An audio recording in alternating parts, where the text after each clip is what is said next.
समय की बात है। भीमपुर नामक राज्य में मीरा नाम की एक गरीब लड़की अपने तीनों भाइयों के साथ रहती थी।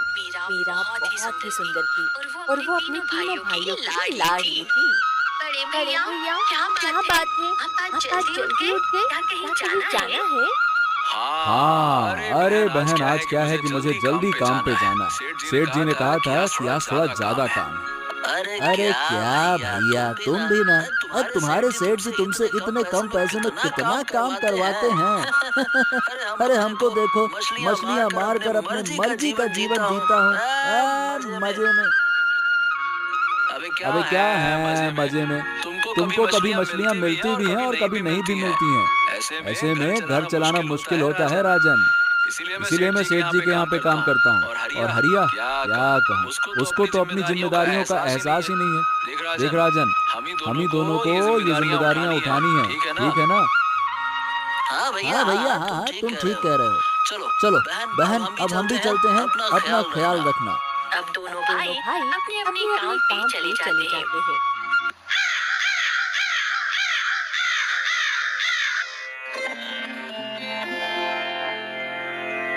हरिया हरिया भैया, भैया, उठिए उठिए ना। ना।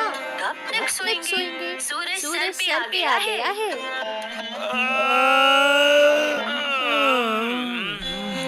अरे बहन, मैं उठ के भी क्या करूँगा? मुझे अभी कोई काम नहीं है, सोने दो। हरिया इतना हरिया इतना कहकर कहकर फिर से फिर सो से सो जाता है। जाता है। ओहो, ओहो, भैया तो भैया तो उठ ही नहीं उठ ही नहीं रहे। रहे। ठीक है ठीक है भैया, भैया, आप घर का आप घर का ध्यान ध्यान रखना। रखना। मैं मैं बाहर जा बाहर रही जा हूँ। रही हूँ। कर मीरा मीरा बाहर चली बाहर जाती चली है। जाती है।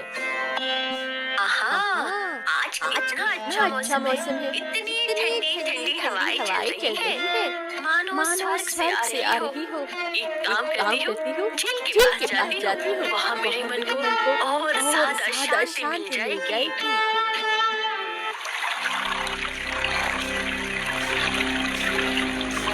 अरे अरे वाह, वाह, कितना कितना सुंदर सुंदर दृश्य है। दृश्य है। और और आसमान आसमान में में इंद्रधनुष। इंद्रधनुष। आहा, आहा, इसे इसे देखने के लिए देखने तो के मैं लिए तो मैं कब से कब से इंतजार कर इंतजार रही कर थी। रही थी। मीरा झील मीरा झील किनारे किनारे बैठकर बैठकर प्रकृति का मजा ही ले रही ले रही थी थी। कि तभी कि वहाँ तभी से वहाँ से एक तांत्रिक तांत्रिक गुजरता है। गुजरता है। हाय हाय हाय हाय हाय हाय हाय, ये कन्या कौन है? ये तो अद्भुत है, कितनी सुंदर है। आहाहाहा, इसकी सुंदरता के आगे तो मैं खुद को काबू नहीं कर पा रहा। मैं तो अब इससे शादी करूंगा ही करूंगा। अरे ओ सुंदर कन्या, कौन हो तुम और यहाँ बैठकर क्या कर रही हो? मेरा नाम मीरा है। मैं इसी गांव में रहती हूँ। मैं यहाँ अक्सर आया करती हूँ। आज भी मैं यहाँ मौसम का आनंद लेने आई थी। अच्छा हाँ, आज मौसम तो बहुत ही अच्छा है, लेकिन यहाँ अकेले बैठना तुम्हारे लिए खतरे से खाली नहीं है। यहाँ कुछ मायावी शक्तियाँ हैं जो सुंदर कन्याओं को अपने वश में कर लेती हैं। क्या सच में सच में ऐसा है? हाँ, पर तुम डरो मत, मैं हूँ ना। ये लो, ये अमृत पी लो, इससे तुम सुरक्षित रहो। P low P low P low. Meera Meera तांत्रिक की बात मानकर मानकर उसका दिया हुआ अमृत पी लेती है और उसके वश में हो जाती है।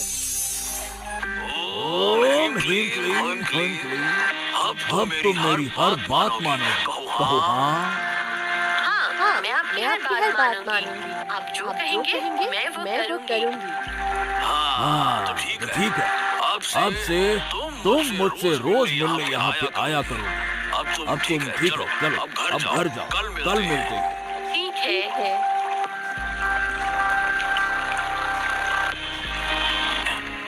हेलो, ए मीरा, कहाँ चली गई थी तुम? मैं तुमको कब से ढूंढ रहा हूँ।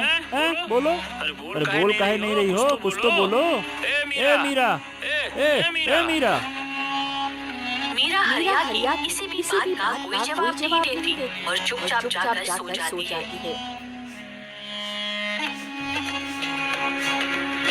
अरे ये मीरा कहाँ चली गई? वो भी इतनी सुबह सुबह? मीरा, मीरा, अरे अरे ओ मीरा, मीरा, अरे कहाँ हो मीरा? ए राजन, मीरा तो घर में है ही नहीं। मैंने ढूंढ लिया उसको हर जगह, वो कहीं नहीं मिली। अभी किशन राजन से कह ही रहा था कि तभी मीरा घर में आती है। अरे मीरा, तुम इतनी सुबह सुबह कहाँ चली गई थी? हम तुम्हें कब से ढूंढ रहे हैं, कहाँ गई थी? मीरा किसी से कोई बात नहीं करती, ना ही जवाब देती है और अपने काम में लग जाती है। किशनपुर राजन ये देखकर हैरान हो जाते हैं और फिर अपने अपने काम पे जाने के लिए निकल पड़ते हैं। क्यों रे राजन, ये मीरा को क्या हो गया था? वो कुछ बोल ही नहीं रही थी। अरे भैया, हो सकता है कि उसकी कुछ तबीयत ठीक ना हो। लड़कियों को कभी कभी इस तरह की समस्या हो जाती है। अच्छा आप परेशान मत हो, कल तक वो ठीक हो जाएगी। हाँ और क्या, मुझे तो बड़ी चिंता हो रही है। मेरी बहन पहले की तरह हंसती खेलती और चहचहाती रहे, बस। भला मुझे और क्या चाहिए?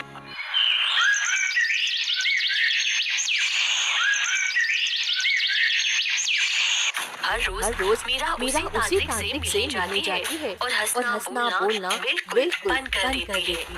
मैं आ गई। बहुत अच्छी और आज बहुत अच्छी भी लग रही है। बस ऐसे ही मेरी बात मानती रहो, मैं तुम्हें बहुत आगे तक ले जाऊंगा।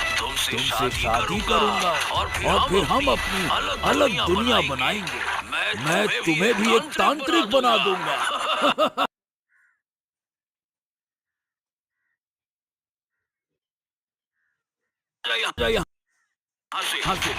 वरना अपनी जान से हाथ धो बैठेगा।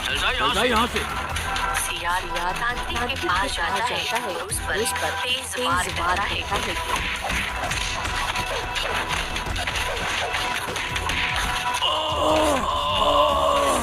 अरे तूने मुझे मारा, मैं तुझे छोड़ूंगा नहीं। तांत्रिक की एक मोटी माला टूट जाती है। माला टूटते ही मीरा होश में आ जाती है। अरे मैं यहाँ कैसे आ गई? ये इतना भयानक सियार, कहीं मुझे भी कोई नुकसान न पहुँचा दे। हाँ, मुझे घर जाना चाहिए भैया। मीरा ये सोचकर जल्दी से घर की ओर भागती है। हाँ, हे भगवान, आज तो मैं बाल बच गई हूँ।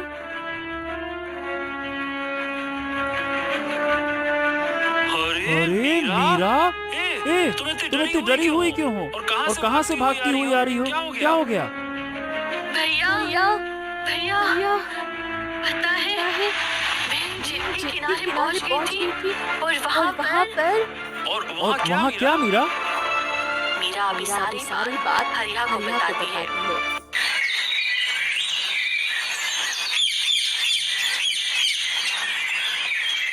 अगले दिन मीरा, क्या तुम उस तांत्रिक पिलाया था? फिर उसके बाद क्या हुआ? मुझे कुछ याद नहीं है। अच्छा, तो इसका मतलब ये हुआ कि उसने तुम्हें अपने वश में कर लिया था।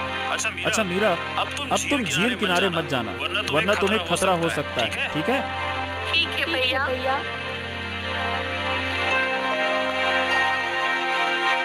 अब कई दिन गुजर जाते हैं और मीरा घर से बाहर नहीं निकलती।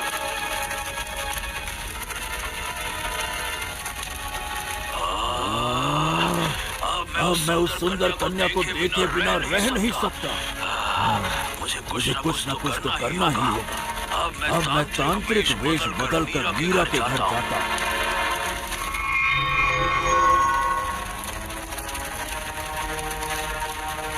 अब तांत्रिक वेश बदलकर मीरा के घर जाता है।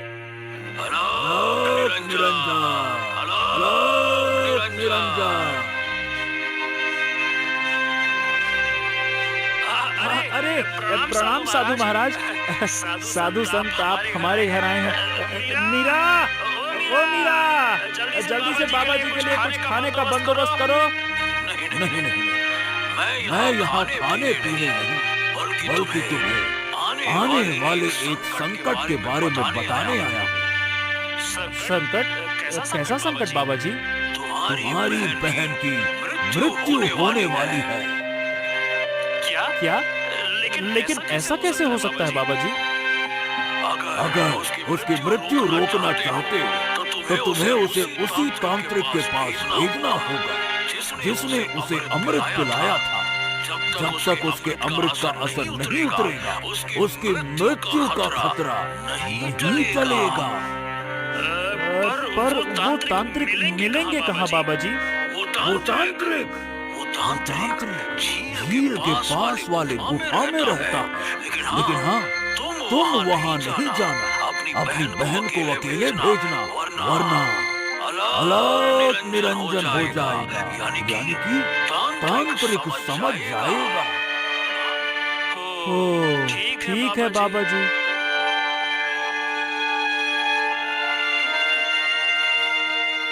अब हरिया परेशान होकर किशन और रमेश के पास जाता है।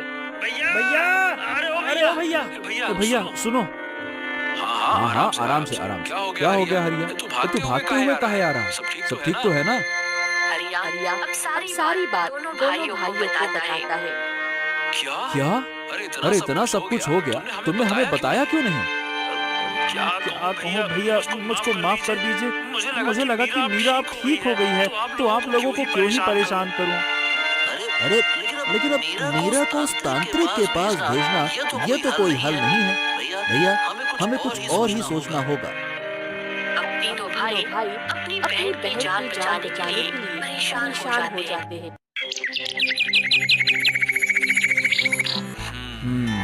मैं तो सोच रहा था कि कुछ सालों में मीरा की शादी कर दूंगा, पर क्या पता था कि इतना बड़ा संकट आके खड़ा हो जाएगा। अरे भैया, आप चिंता मत कीजिए ना। इस मुश्किल को हल करने का कोई न कोई उपाय तो जरूर होगा ही होगा। भैया क्यों ना हम मीरा को उस गुफा में भेजें और हम छुपकर उसके साथ साथ रहें। हाँ, ये ठीक रहेगा भैया। आखिर हमें पता भी तो चलेगा कि माजरा है क्या। दूसरे दिन तीनों भाई मीरा को झील के पास वाली गुफा में भेजते हैं। मीरा, देखो बहन, तुम डरना मत, है ना? हम तुम्हारे साथ ही हैं, पीछे पीछे एकदम साए की तरह। ठीक है? ठीक है भैया। अब मीरा गुफा के अंदर जाती है।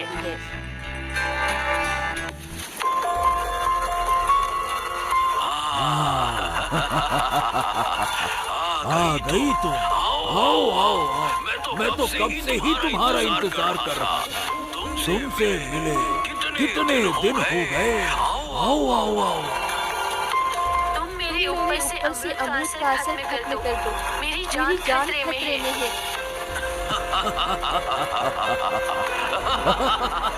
कितनी भोली हो तुम। मेरे अमृत का असर तो पहले ही खत्म हो चुका था, तभी तो तुम अपने होश में आई थी। मैंने तो ये सब तुम्हें यहाँ बुलाने के लिए किया है। वो कोई साधु संत नहीं, बल्कि मैं ही वेश बदल कर आया था।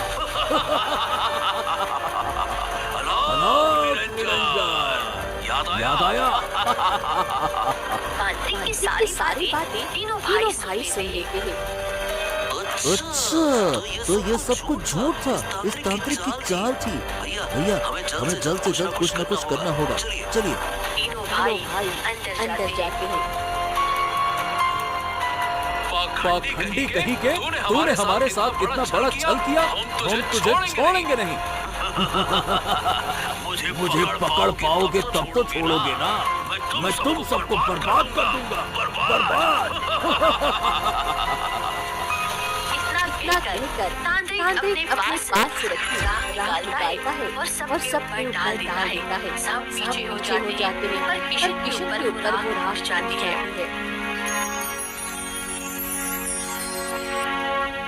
अरे वो तांत्रिक कहाँ गया राजन? लगता है इसी बीच भाग निकला वो। अरे भैया, तांत्रिक को छोड़िए, पहले अपना शरीर देखिए। ये आपको क्या हो रहा है? उस तांत्रिक ने आपको एक सियार बना दिया। अरे ऐसे कैसे हो सकता है? मैं एक सियार बन गया? अब मैं क्या करूं? चलिए भैया, हम गुफा के बाहर चलते हैं। वो तांत्रिक अभी ज्यादा दूर गया नहीं होगा। हम सब गुफा से बाहर आते हैं। चारों ओर तांत्रिक ढूंढने लगते हैं। अरे वो यहाँ वहाँ कहीं भी नहीं दिखाई दे रहा। अरे इतनी जल्दी कोई गायब कैसे हो सकता है? ये सब मेरी वजह से हुआ है। आज भैया की हालत मेरी वजह से हुई है ना? ना मैं छीन भाग जाती और ना ये सब शुरू होता। अरे नहीं बहन, तुम्हारी इसमें कोई गलती नहीं है। उस साले तांत्रिक की ही नीयत खराब है, तो इसमें तुम्हारा क्या दोष? चलो हम सब जंगल जाकर उस तांत्रिक को ढूंढते हैं, तभी भैया पहले जैसे हो पाएंगे। चलो। जंगल की ओर जहाँ पहुँचते हैं तभी उन्हें वहाँ सियार मिलता है जिसने तांत्रिक से लड़ाई की थी। भैया ये तो वही सियार है। मुझे बहुत डर लग रहा है। डरो नहीं, मैं कोई सियार नहीं बल्कि एक राजा हूँ, राजा। मेरा नाम राजा चंद्र सिंह है। उस तांत्रिक ने मुझे सियार बना दिया। मैं कई सालों से सियार के रूप में इस जंगल में भटक रहा हूँ। क्या आपको भी? अरे उसने मेरे भैया को भी सियार बना दिया है। हाँ, हमें अपना असली रूप पाने के लिए कुछ न कुछ तो करना पड़ेगा। पर हम क्या कर सकते हैं? हम नहीं, तुम कर सकती हो। वो तुम पर पूरी तरह से मोहित है। तुम इसका फायदा उठाकर उसे अपने जाल में फंसाओ, फिर मौका देखते ही हम उसको पकड़ लेंगे। नहीं, ये नहीं हो पाएगा। अरे हमारी बहन ये सब बिल्कुल नहीं करेगी। अगर उसकी जान को खतरा हुआ तो भैया मुझे कुछ नहीं होगा। मुझ पर भरोसा रखिए और आप सब है ना मेरे साथ। मुझे भैया को ठीक करने के लिए ये सब करना होगा। अब रात होने वाली है। तुम लोग अपने अपने घर जाओ। कल मुझे यहीं पे मिलना। हम मिलकर उस तांत्रिक को पकड़ने के लिए योजना बनाते हैं। ठीक है? हाँ ठीक है। चलो सब लोग चलो, आ जाओ। अब सब घर चले जाते हैं।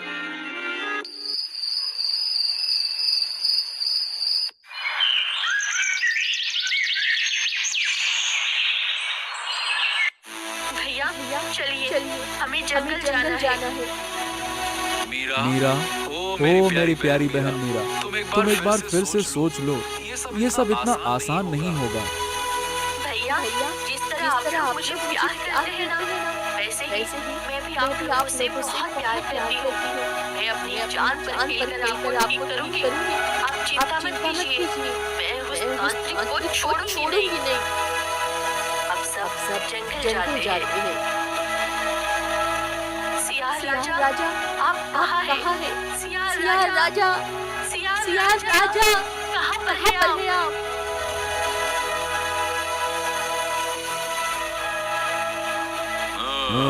आ गए तुम सब। ठीक है, तुम अकेली उस तांत्रिक के पास जाओगे और उसे बातों में फंसाकर उसे ये अमृत पिला दो, और जब वो मदहोश हो जाए तो हम उसे पकड़ लेंगे। ठीक है, ये मुझे दीजिए। मीरा, बहन अपना ख्याल रखना। हाँ भैया आप चिंता मत कीजिए। मीरा आप झूठ की ओर निकल रही है।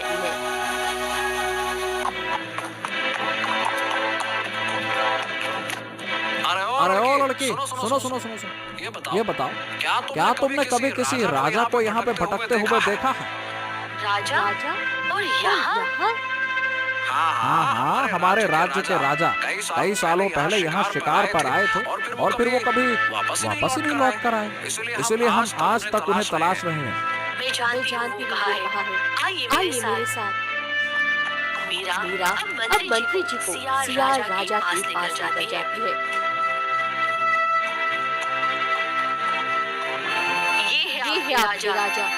अरे ओ लड़की, ये क्या बेहुदा मजाक है? हम सब परेशानी में हैं और तुम्हें मजाक सोच रहा है? मैं मजाक नहीं कर रही हूँ। सच में यही राजा चंद्र सिंह है। अब मीरा मंत्री जी को सारी बात बताती है। क्या ये सच है? मुझे तो विश्वास नहीं हो रहा तुम्हारी बातों पर। मंत्री जी, लड़की मीरा ठीक कह रही है। मैं ही राजा चंद्र सिंह हूँ। मैंने आपको कितनी बार बताने की कोशिश की, पर आप मुझसे डर कर भाग जाते थे। महाराज महाराज मुझे माफ कर दीजिए, मैंने आपको पहचाना नहीं था। आप उस तांत्रिक का पता बताइए, हम उसको छोड़ेंगे नहीं। बताइए महाराज। आप चिंता मत कीजिए मंत्री जी, हम सब ने उसका इंतजाम कर लिया। बस आप हमारे साथ आइए, चलिए। सब लोग तांत्रिक की गुफा के पास जाते हैं। मीरा, तुम अंदर जाओ, हम सब बाहर छुपकर तुम्हारा इंतजार कर रहे हैं। तुम उसे बातों में फंसाकर बाहर लाओ, ठीक है ना? ठीक है महाराज। मीरा गुफा के अंदर जाती है।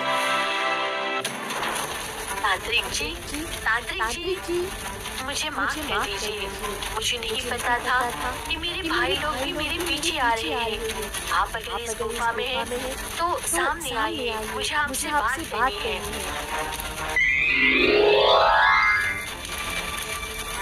ओ, ये तो चमत्कार हो गया। क्या बात कर रही हो? क्या तुम सच कह रही हो? जी, मैं भी आपको मन ही मन पसंद करती हूँ और आपसे शादी करना चाहती हूँ। इससे पहले मेरे भाई लोग मुझे ढूंढते हुए यहाँ आ जाए, क्यों ना हम शादी कर ले?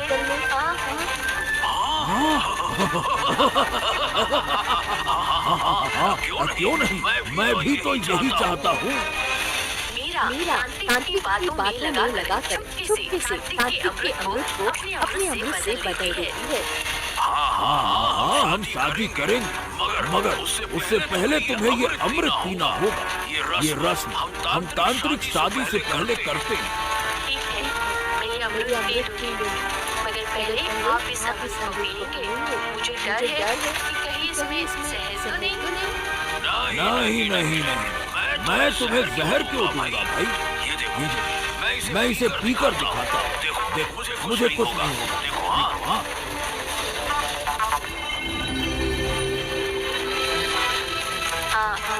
मुझे माफ करिएगा, मैंने आप पर शक किया। तांत्रिक अब धीरे धीरे मदहोश होने लगता है। मुझे यहाँ घुटन हो रही है। चलिए ना, हम बाहर चलकर शादी करते हैं। अब तुम जो कहोगी मैं वही करूँगा। मीरा के साथ जैसे ही बाहर आता है, राजन और हरिया उसे पकड़ लेते हैं। सुनो, तुम हमें और किशन को ठीक करो, वरना हम तुम्हें मार डालेंगे। मैं तुम दोनों को ठीक कर दूंगा, पर मेरे पास मेरा अमृत नहीं है। उसके बिना मैं कुछ नहीं कर सकता। यही वो अमृत है ना? हाँ, तो ठीक है। ये अमृत इन दोनों को पिला दो। मीरा अब उस अमृत को किशन और राजा को पिला देती है। अमृत पीते ही दोनों अपने असली में आ जाते हैं। भैया, आप ठीक हो गए भैया? महाराज, क्या बात है? ऊपर वाले का लाख शुक्र है कि आप अपने असली रूप में वापस आ गए। मंत्री जी, पकड़ लीजिए इसको और कड़ी से कड़ी सजा दीजिए इसको। पकड़िए। जो आज्ञा महाराज। सिपाहियों, पकड़ लो इस दुष्ट को और महल की काल कोठरी में ले जाकर डाल दो इसको। ले जाओ इसको। मीरा, तुम वाकई में बहुत बहादुर लड़की हो। हम तुमसे प्रसन्न हुए। शुक्रिया महाराज। हाँ मेरी बहन, तुम सचमुच में बहुत बहादुर हो। हम तीनों भाइयों को तुम पे गर्व है। अब राजा अपने राजमहल चले जाते हैं और मीरा अपने भाइयों के साथ चली जाती है।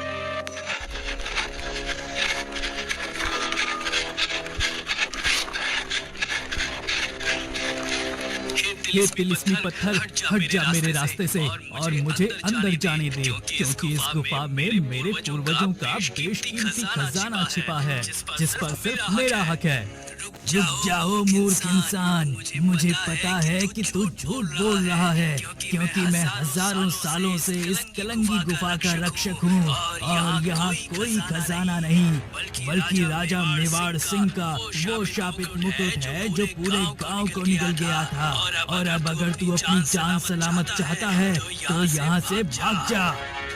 नहीं, आज चाहे मेरी जान ही क्यों न चली जाए, मैं इस गुफा का द्वार खोल कर रहूंगा और साथ उस खजाने को भी हासिल करूंगा।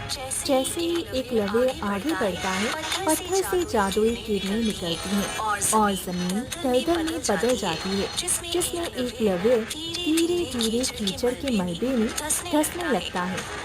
हे नादान मनुष्य, अभी भी समय है, लौट जा, वरना ये तिलिस्मी दलदल का मलबा तेरी खाल गला देगा और तू हमेशा के लिए इसी पत्थर का हिस्सा बन जाएगा। नहीं, कुछ भी हो जाए, मैं पीछे नहीं हटूंगा। बचाओ। कुछ समय पहले सुंदरकुंड राज्य में मनोहर नामी गरीब लोहार अपने इकलौते बेटे एकलव्य के साथ रहता था और वह मेहनत से लोहे की औजार बनाता था और उन्हें बेचकर किसी तरह अपना और अपने बेटे का पेट पालता था। जब एक दिन पुत्र, इतनी सुबह सुबह अपनी पोटली बांधकर कहाँ जा रहे हो? पिताजी, मैं यहाँ से कहीं दूर जा रहा हूँ क्योंकि मुझे बड़ा काम ढूंढना है। मगर बेटा, जब मैं यहाँ काम कर ही रहा हूँ तो तुम्हें दूर जाकर काम ढूंढने की क्या जरूरत है? तुम मेरे साथ हाथ बटाओ, हम मिलकर लोहार का काम करेंगे। नहीं पिताजी, मैं अब 18 साल का हो चुका हूँ। आपके इस काम से सिर्फ पेट भर सकता है, हमारी तिजोरी नहीं भर सकती। नहीं पुत्र, ये हमारे पूर्वजों का हुनर है, मैं इसे नहीं छोड़ सकता। और तुम भी मेरी बात मानो, क्योंकि मेहनत की कमाई में ही बरकत होती है। नहीं पिताजी, मुझे इस मेहनत और गरीबी का शौक नहीं है। अब मैं जा रहा हूँ और देखिएगा, एक दिन मैं बहुत बड़ा आदमी बनकर ही लौटूंगा। एकलव्य अपने पिता की बात अनसुनी कर अपनी पोटली उठाता है और वहाँ से निकल जाता है। जब कुछ दूर चलते चलते फिर सोचता है, मैंने पिताजी को कह तो दिया मैं बड़ा आदमी बनूंगा, लेकिन मैं करूंगा क्या? तभी उसे रास्ते में एक बूढ़ी अम्मा पेड़ के नीचे बैठी दिखाई देती है। अरे ये अम्मा यहाँ इस घने जंगल में अकेली क्यों बैठी है? मैं अभी जाकर पूछता हूँ। वे उनके पास जाता है। अरे अम्मा, आप यहाँ इस तरह अकेले क्यों बैठी हैं? क्या बात है? क्या बताऊं बेटा, लकड़ियों का ये गट्ठर बहुत भारी है और मुझसे ये उठ नहीं पा रहा है और मेरा घर भी बहुत दूर है। ओहो, बस इतनी सी बात। लाइए अम्मा, मैं इसे आपके घर पहुंचा देता हूँ। तभी एकलव्य वह भारी गट्ठर अपने कंधे पर उठा लेता है और अम्मा के पीछे पीछे चल देता है।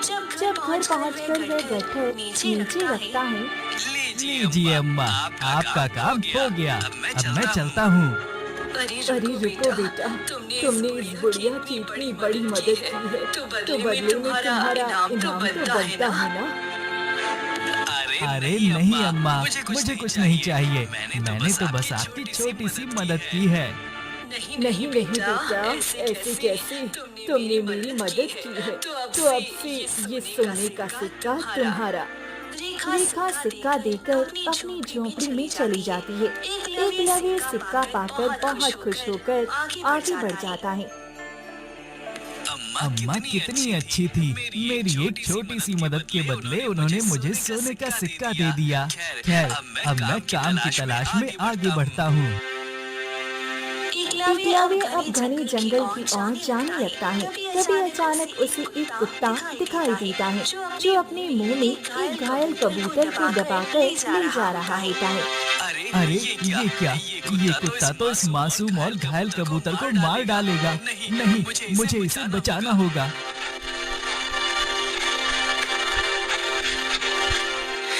अरे रुको, छोड़ो इसे, इस मासूम को छोड़ दो। ये कुत्ता तो रुक ही नहीं रहा, लगता है इसे पत्थर मारना पड़ेगा। तभी वह पत्थर कुत्ते की तरफ फेंकता है, जिससे कुत्ता डरकर कबूतर को छोड़कर भाग जाता है। अरे ये तो बहुत जख्मी है। वैसे अच्छा हुआ जो मैं समय पर आ गया, वरना ये कुत्ता तो इसे मार ही देता। तभी वह वही मौजूद जड़ी बूटी को कबूतर को लगाता है, जिससे कबूतर ठीक होकर अचानक उड़ने लगता है। अरे ये अभी उड़ कैसे सकता है? ये तो बहुत घायल था। अरे कहीं ये गिर ना जाए, मुझे इसके पीछे जाना चाहिए। अरे रुको, तुम गिर जाओगे, तुम अभी भी जख्मी हो। कबूतर उड़कर एक पेड़ की डाल पर बैठ जाता है। तभी अचानक वहाँ किसी के रोने की आवाज सुनाई देती है।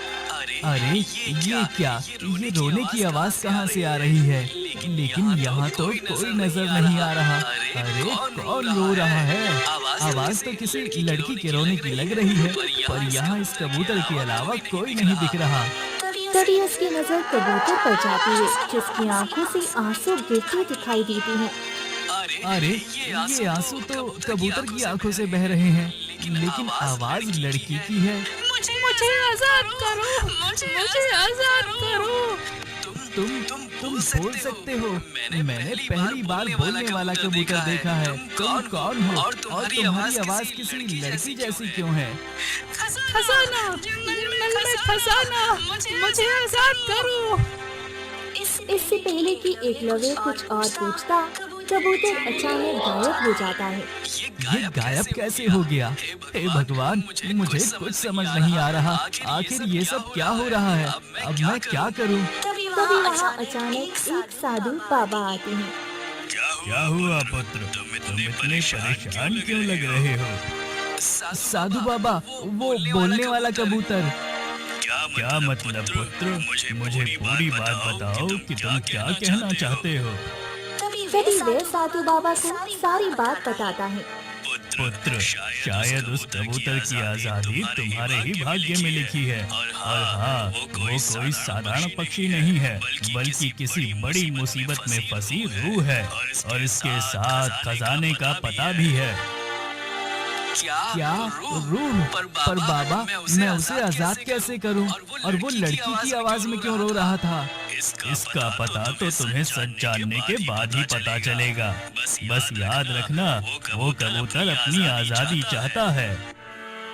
साधु बाबा वहाँ से चले जाते हैं, जबकि एकलव्य जंगल की ओर निकल पड़ता है, जहाँ उसे एक गरीब भिखारी भूख से रोता दिखाई देता है। ये आदमी सुनसान जंगल में क्यों रो रहा है? जाकर पूछता हूँ।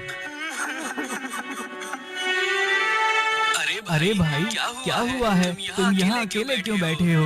मैं 4 दिनों से बहुत भूखा हूँ और किसी ने भी मुझे भीख में एक दाना तक नहीं दिया है। इसलिए अगर तुम मेरी मदद कर सको तो तुम्हारा बड़ा एहसान होगा। इसके पास तो कुछ खाने को भी नहीं है। मेरे पास पैसे तो नहीं है, पर हाँ, ये सोने का सिक्का है, मैं इसे ये दे देता हूँ। ये लो भाई, ये सोने का सिक्का तुम रख लो।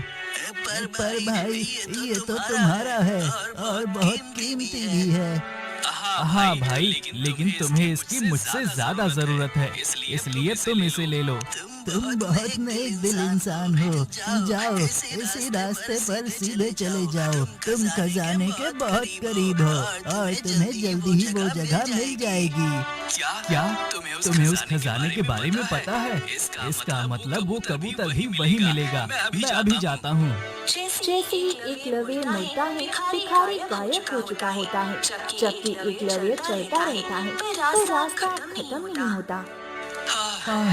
मैं कितनी देर से चल रहा हूँ, पर कोई रास्ता नहीं दिख रहा। कहीं उस भिखारी ने मुझसे झूठ तो नहीं कहा?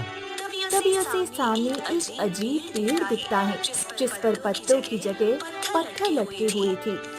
अरे ये कैसा विचित्र पेड़ है? यहाँ पत्तों की जगह पत्थर लटके हुए हैं। तभी उसे अचानक वहाँ वही कबूतर एक सुनहरे पिंजरे में कैद दिखाई देता है।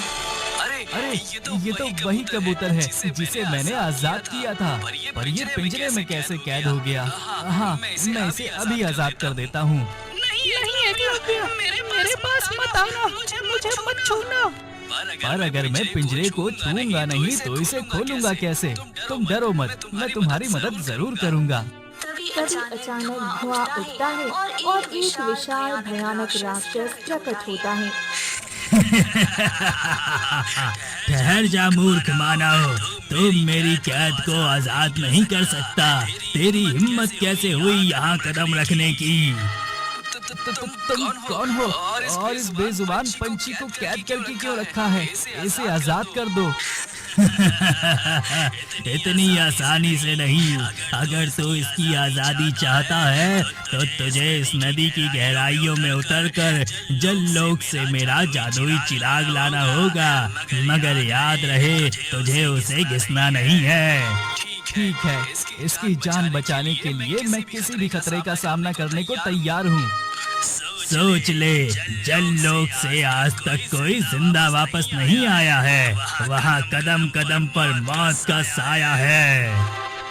नहीं, मैं इस बेजुबान को तुम्हारे पास तड़पने के लिए नहीं छोड़ सकता, इसलिए मैं वहाँ जाऊँगा।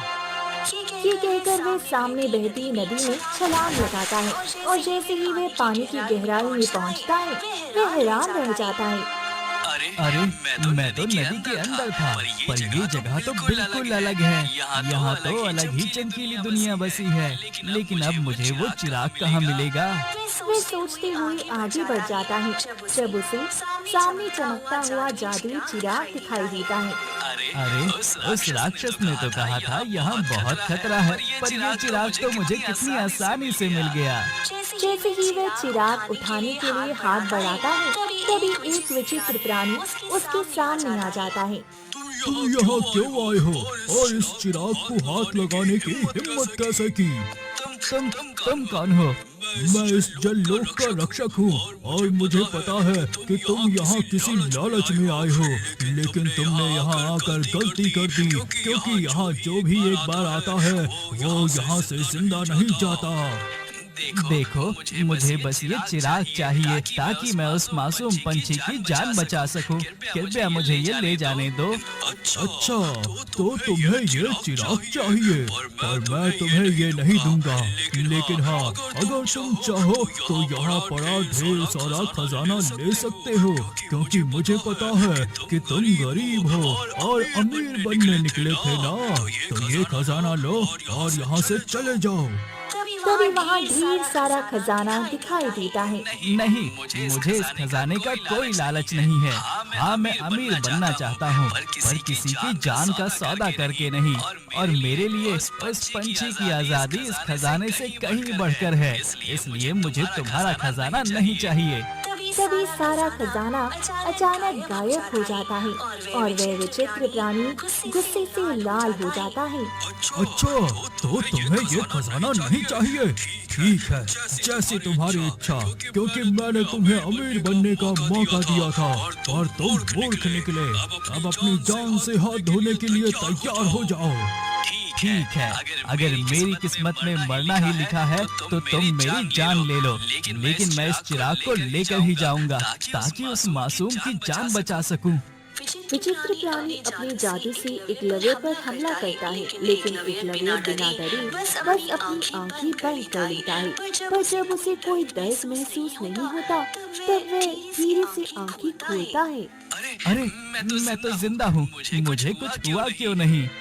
हाँ, क्योंकि तुम एक सच्चे और बहादुर इंसान हो और तुम्हारे मन में लालच नहीं है, बल्कि तुमने खजाने के बदले दूसरों की जान बचाना बेहतर समझा, इसलिए अब से ये चिराग तुम्हारा हुआ। एकलव्य चिराग लेकर पानी से बाहर आता है और तेजी से कबूतर के पास जाता है, जहाँ राक्षस सो रहा होता है। प्यारे कबूतर, देखो मैं ये चिराग ले आया। अब जल्दी से मैं इसे राक्षस को दे देता हूँ ताकि वो तुम्हें आजाद कर दे। एकलव्य, ये चिराग उस राक्षस को मत देना, बल्कि इसे लेकर तुम किसी सुनसान जगह पर ले जाकर खींच दो, क्योंकि अगर ये चिराग उस राक्षस के हाथ लग गया तो हम दोनों की मृत्यु निश्चित है। जाओ, भाग जाओ यहाँ से। एकलव्य तुरंत बिना कुछ कहे कबूतर की बात मानकर वहाँ से निकल जाता है और तभी राक्षस की नींद खुलती है और वह गुस्से से चिल्लाता है, तूने क्या किया मूर्ख पंछी, तूने उसे भगा दिया। मुझे वो चिराग चाहिए, मैं उसे नहीं छोड़ूंगा। एकलव्य एक सुनसान जगह जाता है और चिराग को ध्यान से देखता है। समझ नहीं आ रहा कि कबूतर ने मुझे इसे सुनसान जगह पर ले जाकर घिसने को क्यों कहा। चलो मैं इसे घिस कर देखता हूँ। जैसे ही वह चिराग को घिसता है उसमें से धुआं निकलता है और एक विशाल जिन प्रकट होता है। जो हुक्म मेरे आका, बताइए मैं आपकी क्या सेवा कर सकता हूँ। अरे तुम तो जिन हो। जी आका, मैं जिदाशु जिन हूँ और ये मेरा घर है। आपने मुझे आजाद किया है, इसलिए अब से मैं आपका गुलाम हूँ। अब मुझे आप आदेश कीजिए। अच्छा, तो तुम जिदाशु जिन हो, तो ठीक है। तो तुम मुझे ये बताओ कि वो कबूतर कौन है और उस राक्षस की कैद में क्यों है। आका, वो कोई साधारण कबूतर नहीं है, बल्कि सफेद लोक की राजकुमारी अप्सरा है। क्या अप्सरा? मैं कुछ समझा नहीं। तभी जिदाशु जिन एक दृश्य दिखाता है। दृश्य सफेद लोक के बगीचे में राजकुमारी अप्सरा अपनी सहेली वर्षा के साथ बैठी है। तुम्हें पता है वर्षा, पिताजी विवाह के बाद मुझे रानी और राजकुमार वैद को यहाँ का राजा घोषित करने वाले हैं। ये तो बहुत अच्छी बात है। खैर, अब मैं चलती हूँ, मुझे देर हो रही है। वर्षा वहाँ से जाती है पर उसकी पायल वहीं गिर जाती है। अरे ये वर्षा की पायल तो यहीं रह गई। एक काम करती हूँ, मैं इसे दे आती हूँ। अप्सरा वर्षा के पीछे जाती है, जबकि दूसरी तरफ वर्षा राजकुमार वैद के पास पहुँचती है। राजकुमार वैद, मैं आपके लिए एक बहुत बड़ी खुशखबरी लेकर आई हूँ। पता है आपको, जैसा हमने सोचा था वैसा ही हो रहा है। राजकुमारी अप्सरा ने मुझे बताया कि विवाह के बाद उनके पिता आपको राजा बना देंगे और फिर हमारी योजना के अनुसार हम दोनों हमेशा के लिए खो जाएंगे। ये तो बहुत अच्छी खबर है वर्षा। मैं इसी दिन का इंतजार कर रहा था। बस कुछ दिन और फिर पूरा सफेद लोक हमारा होगा। तभी अचानक अप्सरा वहाँ आती है और उनकी सारी बातें सुन लेती है। राजकुमार वैद, आपने मुझे धोखा दिया और वर्षा तुम मेरी सहेली होकर मेरे साथ ऐसा कर रही है। मैं अभी पिताजी को जाकर आप दोनों की सारी सच्चाई बता दूंगी। अप्सरा वहाँ से भागती है, जबकि वर्षा तुरंत एक दुष्ट तांत्रिक के पास पहुँचती है। कन्या, क्या हुआ? तुम यहाँ क्यों आई हो? तांत्रिक काली, मुझे तुम्हारी मदद चाहिए। तभी वह उसे सारी बात बता देती है, जिसे सुनकर वह अपनी काली विद्या से बना जादुई जल पीता है। ये लो जादुई जाल, इसे जैसे ही तुम अप्सरा पर डालोगी तो वो सफेद लोक से गायब होकर धरती पर एक कबूतर बनकर कैद हो जाएगी।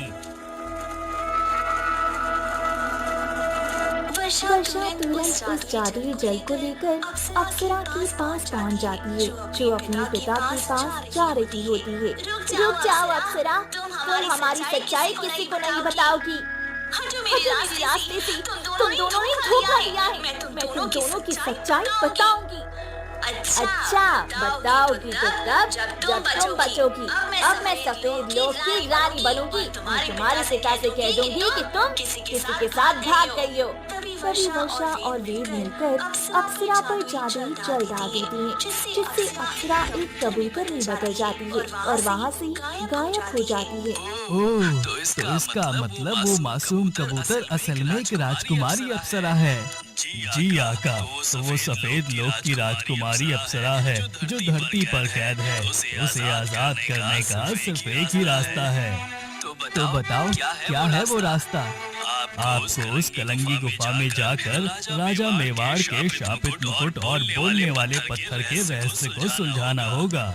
तो ठीक है, तुम मुझे वहाँ लेकर चलो। नहीं आका, मेरा काम यहीं तक था। अब आगे का रास्ता आपको तय करना है। याद रहे रास्ता कठिन है, पर वहाँ खजाना भी है और खतरा भी। चिदाशु जल चिराग के अंदर चला जाता है और एकलव्य भागते हुए कलंगी गुफा के बाहर पहुंचता है। तभी उसे एक चमकता पत्थर दिखता है। अरे ये पत्थर कितना विचित्र है। अगर पत्थर इतना चमक रहा है तो अंदर खजाना कितना होगा। तभी वो उस पत्थर को छूता है। हे तिलिस्मी पत्थर, मुझे अंदर जाने दो। इस गुफा में मेरे पूर्वजों का खजाना है। रुक जाओ मूर्ख इंसान, मुझे पता है कि तू झूठ बोल रहा है, क्योंकि मैं हजारों सालों से इस कलंगी गुफा का रक्षक हूँ और यहाँ कोई खजाना नहीं है, बल्कि राजा मेवाड़ सिंह का वो शापित मुकुट है जो पूरे गांव को निगल गया था। और अब अगर तू अपनी जान की सलामती चाहता है तो यहाँ से भाग जा। नहीं, आज चाहे मेरी जान ही क्यों न चली जाए, पर मैं ये द्वार खोल कर रहूंगा और खजाना भी हासिल करूंगा। जैसे ही एकलव्य आगे बढ़ता है वैसे ही वह जादुई कीचड़ के मलबे में धंसने लगता है। हे नादान मनुष्य, अभी भी समय है, लौट जा, वरना ये तिलिस्मी दलदल का मलबा तेरी खाल गला देगा और तू हमेशा के लिए इसी पत्थर का हिस्सा बन जाएगा। नहीं, कुछ भी हो जाए, मैं पीछे नहीं हटूंगा। बचाओ, नहीं, मुझे जीना है, क्योंकि मेरा असल मकसद तो खजाना नहीं बल्कि अप्सरा को आजादी दिलाना है। मुझे वो मुकुट चाहिए। अभी वो कीचड़ में धंसती हुई अपनी आंखें बंद कर चुका था कि तभी अचानक वही साधु बाबा वहाँ आते हैं और अपना जादू करते हैं, जिससे वो भयानक मलबा गायब हो जाता है। साधु बाबा, आप? मैं तो मरने ही वाला था, आपने मुझे बचा लिया। हाँ पुत्र, मैं तुम्हारी परीक्षा ले रहा था और ये बोलने वाला पत्थर सिर्फ उन्हीं को रास्ता देता है जो लालच को छोड़कर त्याग करना जानते हैं। अब जाओ पुत्र, अंदर जाओ और अपना लक्ष्य पूरा करो। तभी एकलव्य गुफा के अंदर कदम रखता है, जहाँ चारों तरफ सोने चांदी का ढेर लगा है, जिसके बीच में वह जादुई मुकुट चमक रहा होता है। रुक जाओ युवक, तुम परीक्षा में सफल हुए, इसलिए ये सारा खजाना तुम्हारा हुआ। अब इसे ले लो और यहाँ से चले जाओ, क्योंकि अब ये खजाना तुम्हारा है।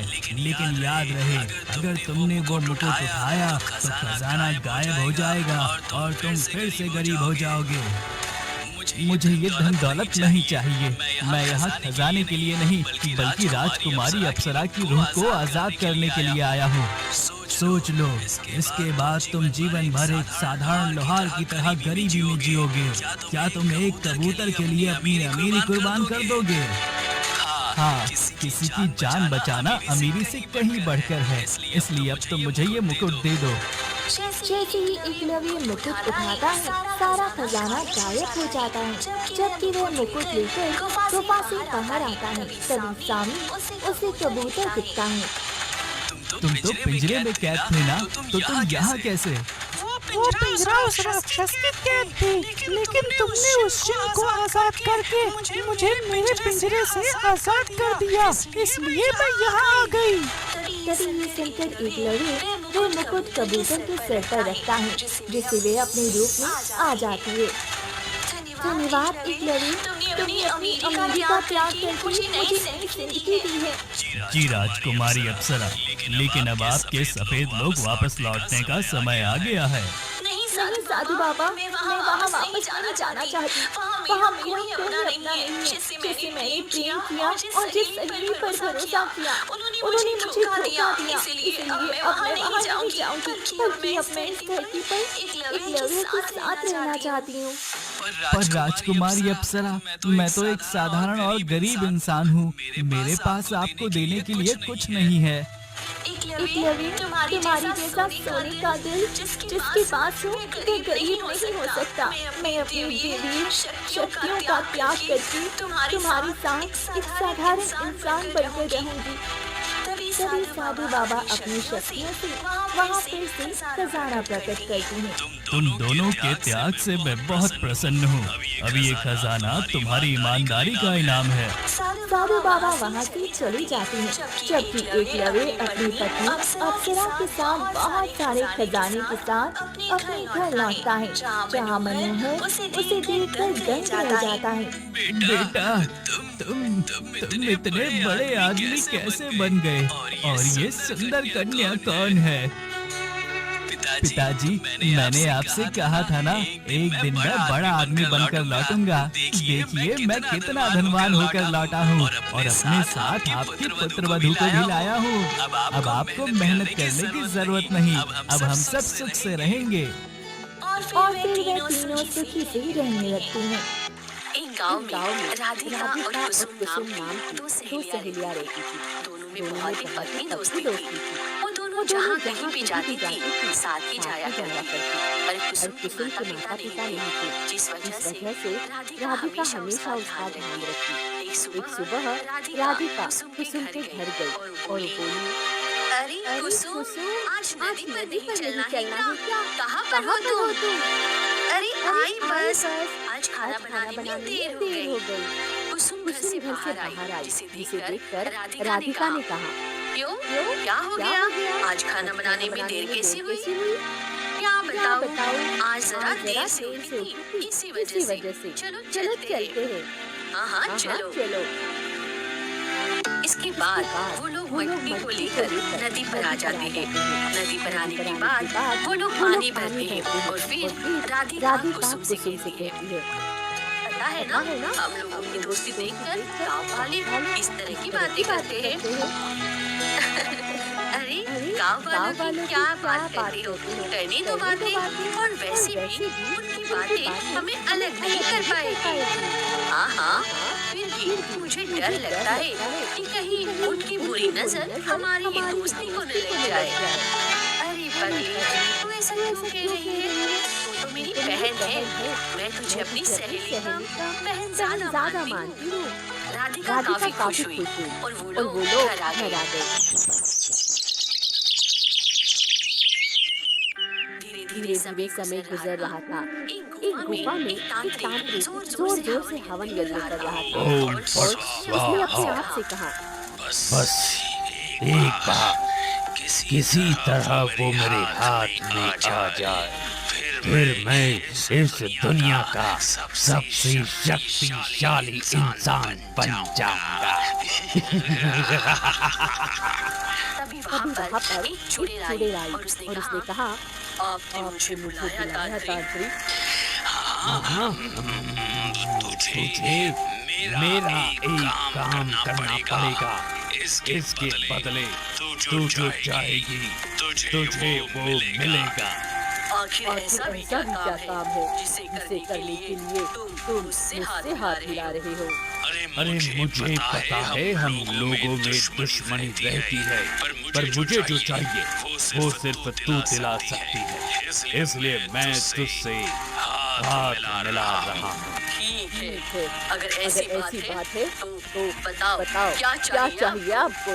इसके बाद तांत्रिक चुड़ैल को सारी बात बता देता है, जिसे सुनकर चुड़ैल कहती है, ठीक है, तुम्हें तुम्हारा शिकार मिल जाएगा। वहाँ से गायब हो गई, जिस पर तांत्रिक ने कहा, अब बस मुझे उस लड़की को लाना है जिसका जन्म पूर्णिमा की आधी रात को हुआ था। उसकी बलि देने के बाद फिर मैं उसकी बलि दूंगा, जिससे मैं अमर हो जाऊंगा। वहीं दूसरी तरफ राधिका की अचानक तबीयत खराब हो गई, जिस वजह से वो कुसुम के घर ना जा सकी, जिस पर कुसुम काफी परेशान हुई। अरे आज राधिका घर पर नहीं आई। वैसे तो रोजाना आती थी। ऐसा करती हूँ उसके घर जाती हूँ, कहीं उसकी तबीयत तो खराब नहीं हो गई।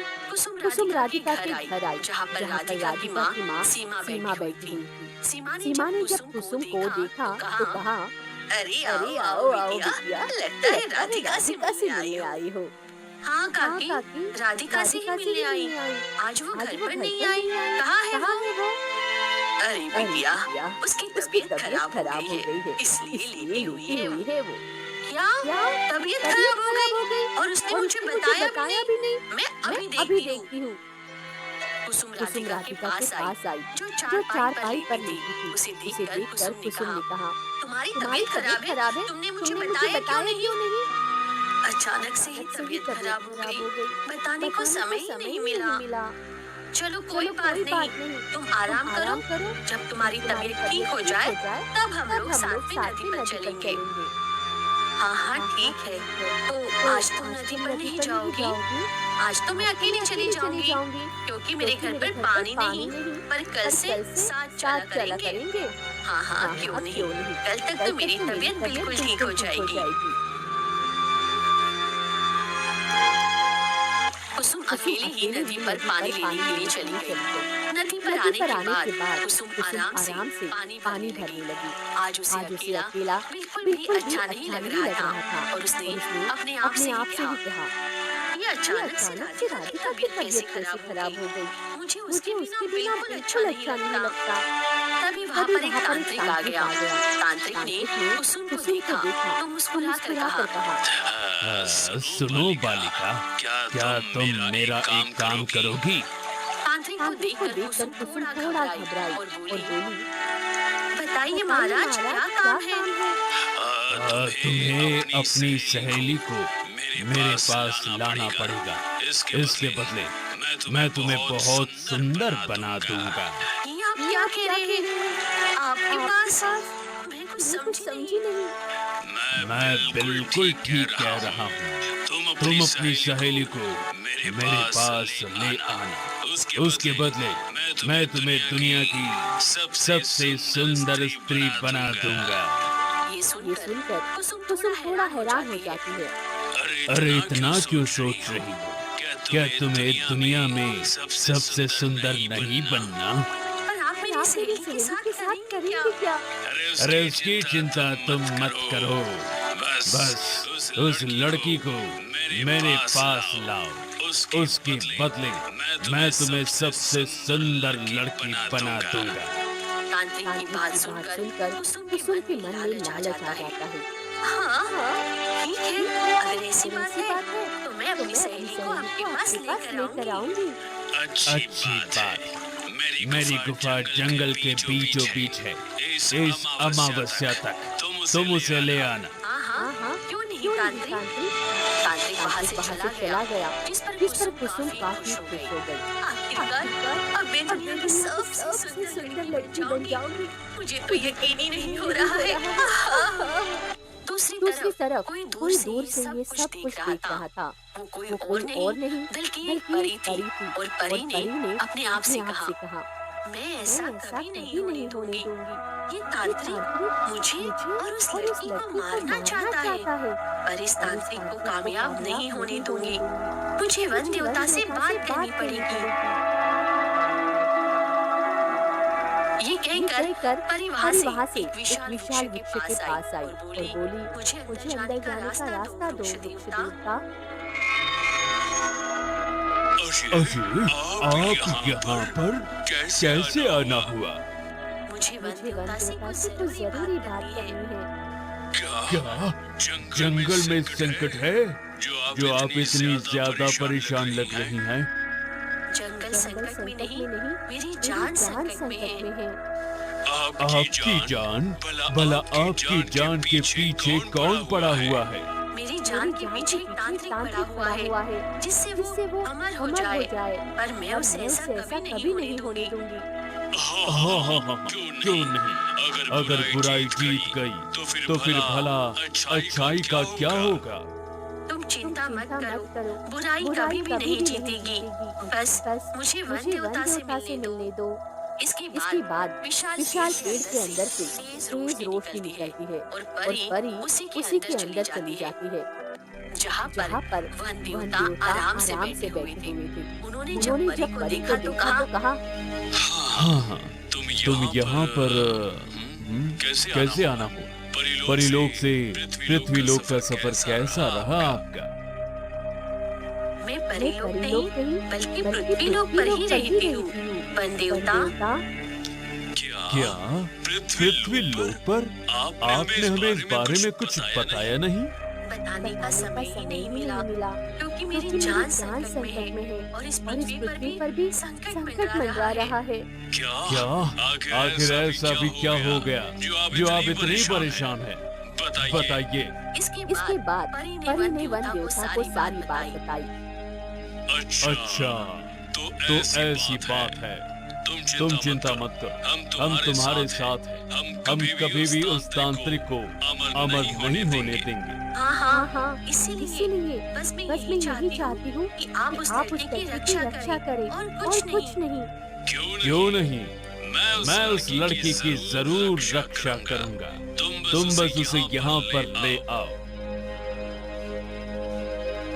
दूसरी तरफ चूड़े चारों तरफ परी को ढूंढ रही थी।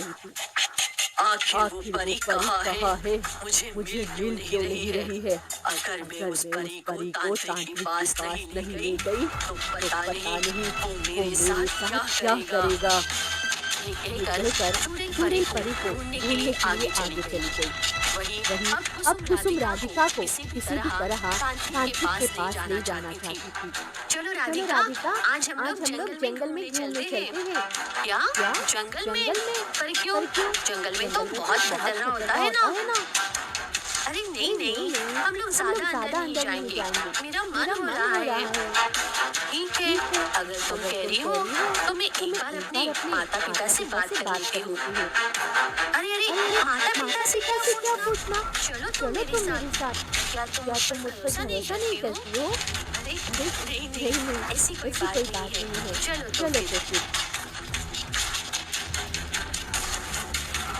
राधिका कुसुम के साथ जंगल के लिए निकल गई। उन दोनों को जाता हुआ देख राधिका के पिता मुझे हैरान हुए।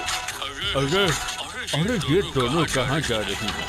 वैसे तो राधिका बताकर जाती थी। जब शाम को लौट कर आएगी तब बात करूँगा। हाँ।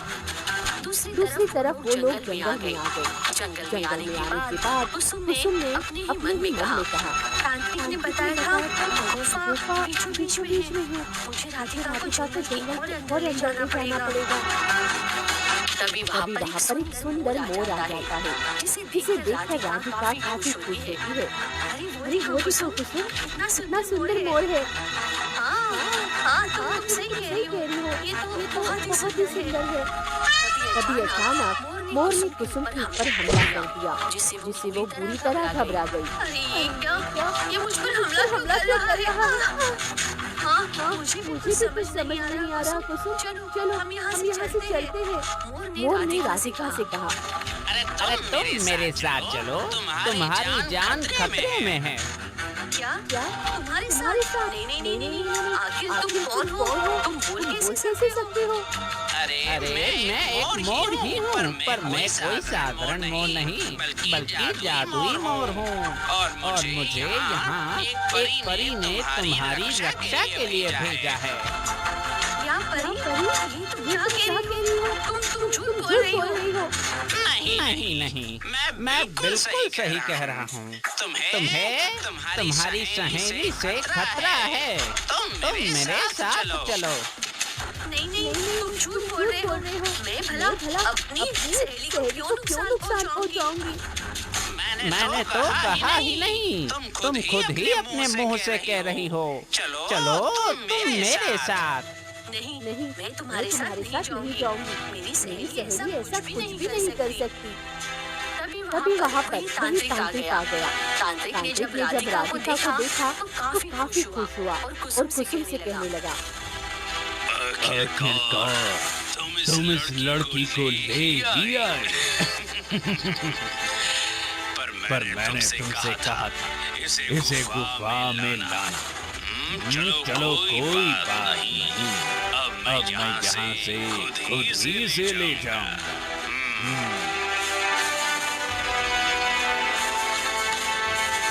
तांत्रिक राधिका का हाथ पकड़ लेता है, जिस पर राधिका पूरी तरह घबरा जाती है और कुसुम से कहने लगती है, क्या है कुसुम? तांत्रिक मुझे कहाँ ले जा रहा है? और तुमने ऐसा क्या कर लिया? क्या कर रहा है? मुझे माफ करना, पर मुझे दुनिया की सबसे सुंदर लड़की बनना है, इसलिए मुझे तांत्रिक की बात माननी पड़ी। क्या? तो इसका मतलब तुमने मुझे धोखा दिया? ये मोर सही कह रहा था। जब मोर ने ये सब देखा तो तांत्रिक पर हमला कर दिया और राधिका से कहने लगा, अरे चलो तुम मेरे साथ चलो, वरना ये तुम्हें मार डालेगा। चलो। ये सुनकर राधिका मोर के साथ भागने लगी, जिस पर तांत्रिक ने मोर को रोका। नहीं, तुम मेरे शिकार को नहीं ले जा सकता। मैं ऐसा कभी नहीं होने दूंगा। ये कहकर तांत्रिक मोर पर वार करता है, पर मोर बच जाता है और राधिका से कहता है, अरे जल्दी चलो, वरना ये हमें पकड़ लेगा। चलो। उसके बाद दोनों वहाँ से भागने लगते हैं। तभी अचानक परी उन्हें वहाँ मिल जाती है, जिस पर मोर परी से कहता है, मैं इस लड़की को ले आया हूँ, पर तांत्रिक हमारे पीछे पड़ा है। अच्छा, तो तुम जल्दी से विशाल वृक्ष के पीछे चले जाओ, मैं उस तांत्रिक को रोकती हूँ। ठीक है, जैसा आप कहें। चलो तुम मेरे साथ। वही राधिका जब परी को देखती है तो वो काफी ज्यादा हैरान हो जाती है। उसे तो समझ ही नहीं आ रहा था आखिर ये सब हो क्या रहा है।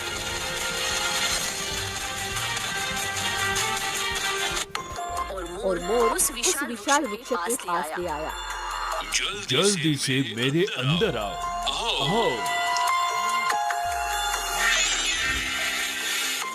उसके बाद मोर और राधिका उसी वृक्ष के अंदर चले गए। दूसरी तरफ तांत्रिक काफी गुस्से में था और कुसुम से कहने लगा, तुमसे एक लड़की को नहीं संभाला जाता। पर मैंने तो अपना वादा पूरा किया।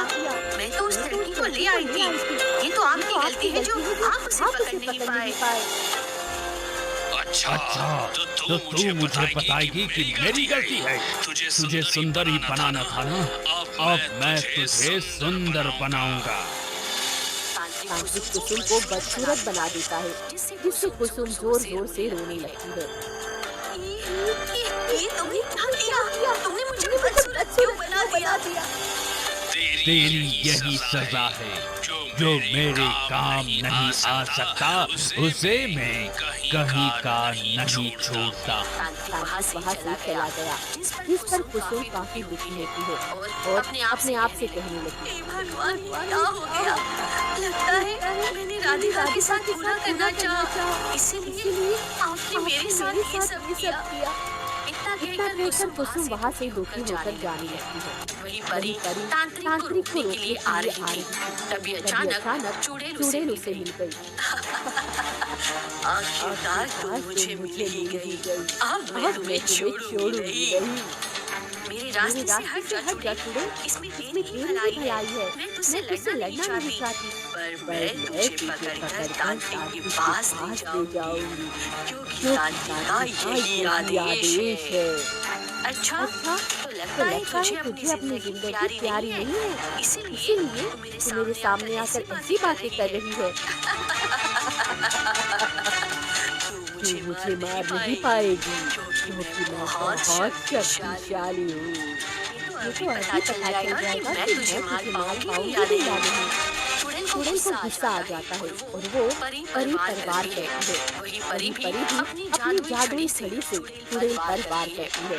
इससे वहाँ का वातावरण काफी भयंकर हो जाता है, जिस पर परी अपने मन में कहती है, ये चुड़ैल मुझे बस रोक रही है, जिससे तांत्रिक उस लड़की पर पहुँच सके, पर मैं ऐसा नहीं होने दूंगी। ये कहकर परी अपनी जादुई शक्तियों का इस्तेमाल करके चुड़ैल को बंदी बना लेती है। अब तुम यही रहो, मुझे रोक नहीं सकती। छोड़ो मुझे। पर परी वहाँ से गायब हो जाती है। वही तांत्रिक उसी विशाल वृक्ष के पास आया और कहने लगा, कहाँ है वो लड़की? उस लड़की को मुझे दे दो, वरना मैं किसी को नहीं छोड़ूंगा। दो। लगता है तुम गलत जगह पर आ गई। यहाँ पर कोई लड़की नहीं है, चले जाओ यहाँ से। एक वृक्ष होकर झूठ बोलते हो, मुझे नहीं पता था तुम तो प्रकृति हो फिर भी। तो क्या हो गया?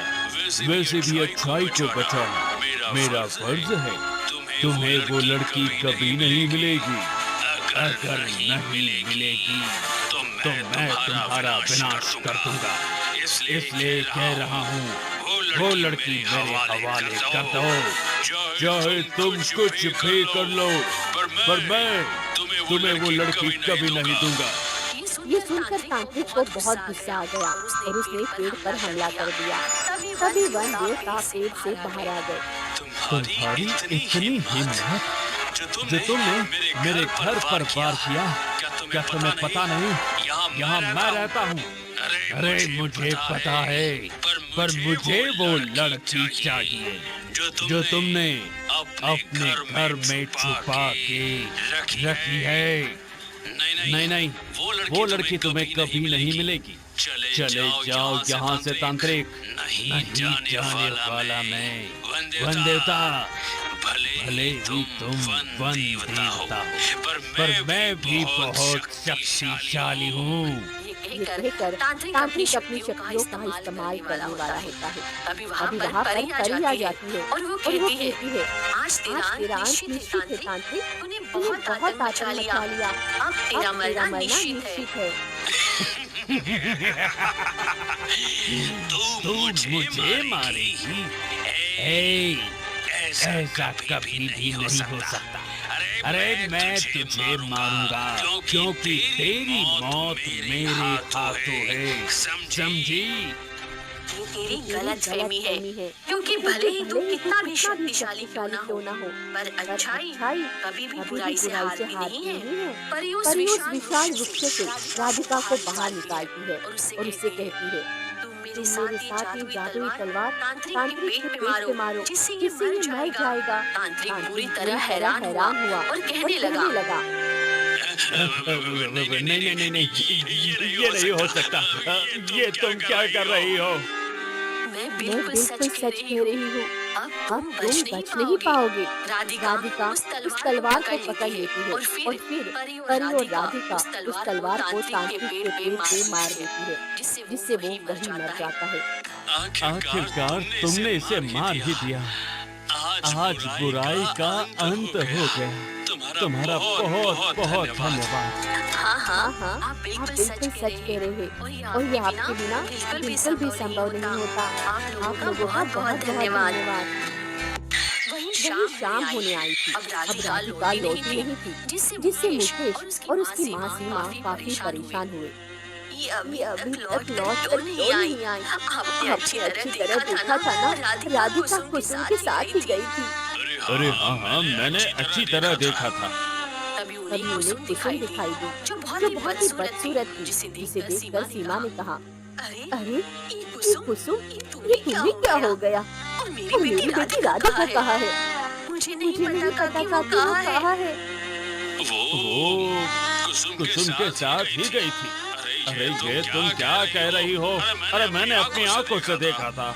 तुम ही मेरी बेटी को लेकर गई थी। मुझे माफ कर दीजिए, मुझसे बहुत बड़ी भूल हो गई है।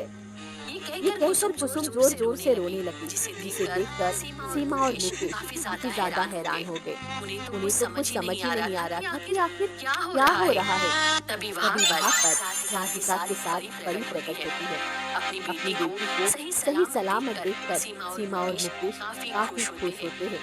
अरे बेटी तुम आ गई, कहाँ चली गई थी तुम? तभी उन्होंने परी को देखा और कहा, अरे बेटी ये तो परी है, तुम इनके साथ और ये कुसुम को क्या हो गया? कुसुम को उसके किए की सजा मिली है माँ, और कुछ नहीं।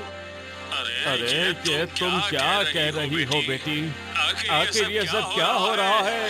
अरे हमें तो कुछ समझ ही नहीं आ रहा।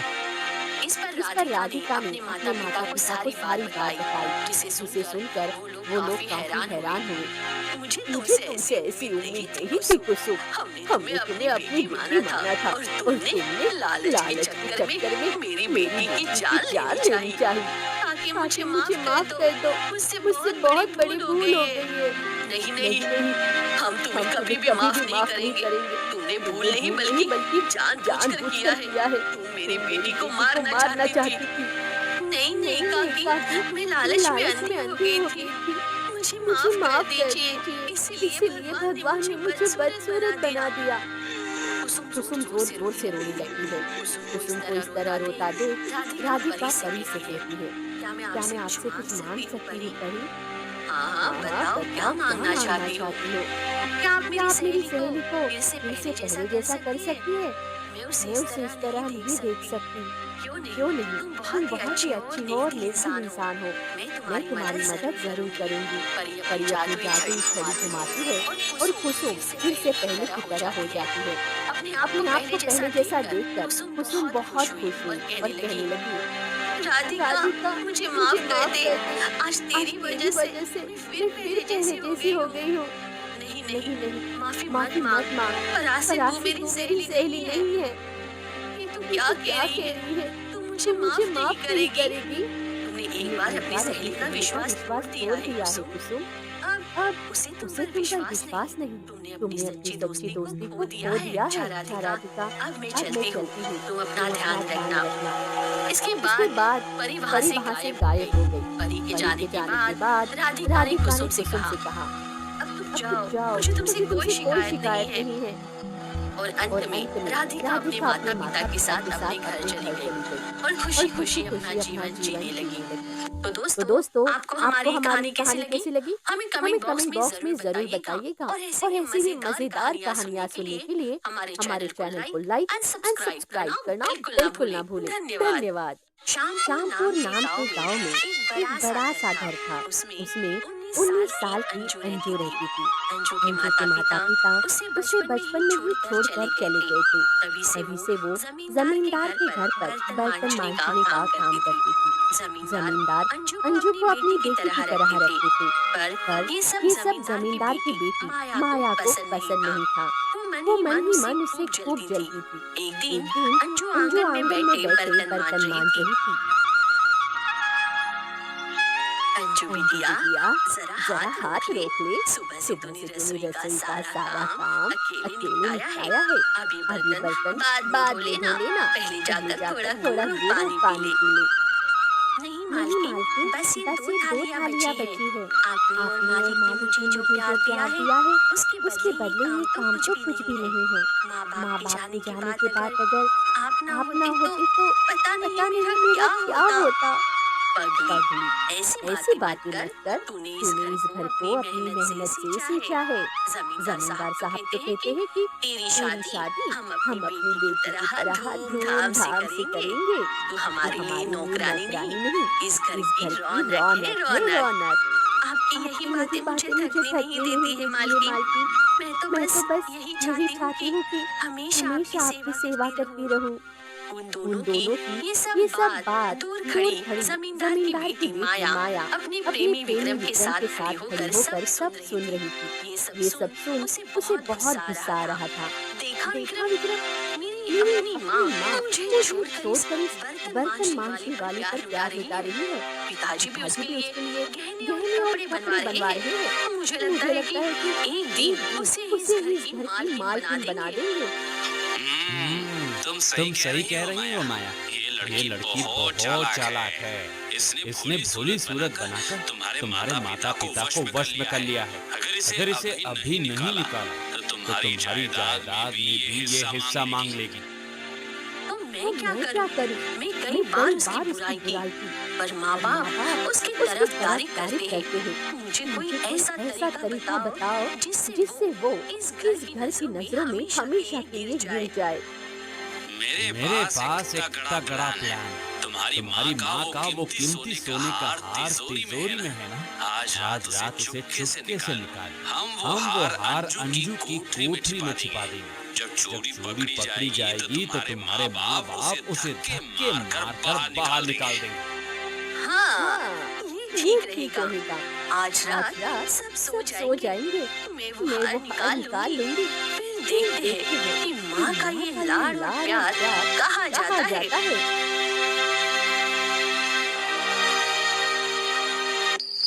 थोड़ी देर बाद रात हो जाती है। सब सो जाते हैं।